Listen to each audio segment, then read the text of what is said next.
I think the main thing for pharma to learn from FMCG is how to work quickly, how to move quickly, how to react, how to adapt, how to learn from engagements with customers to do things differently. I think pharma can learn from the FMCG industry in going out to your customer rather than expecting them to come to you.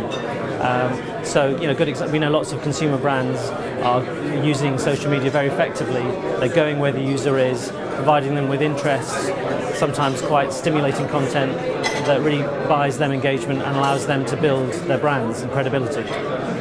I think it can, and I think the most important lesson it can learn from FMCG marketing is the importance of truth behind your branding and behind your marketing.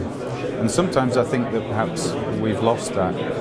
The essential truth behind medicines is that they must have evidence behind them, and the evidence is very important in convincing the value of medicines and the benefits they bring to patients. Sometimes I think that we get so wrapped up in the branding and the colour schemes and the messages, we forget the importance of the underlying truth and how we communicate that truth, and that is critical to success in good marketing.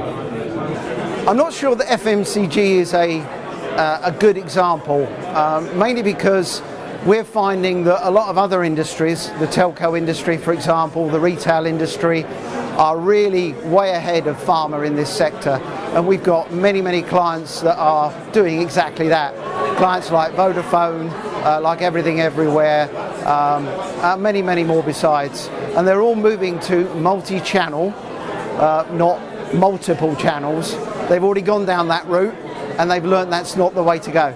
Pharma can learn a lot from FMCG. I think looking at other vertical sectors is really important for the pharmaceutical industry to do.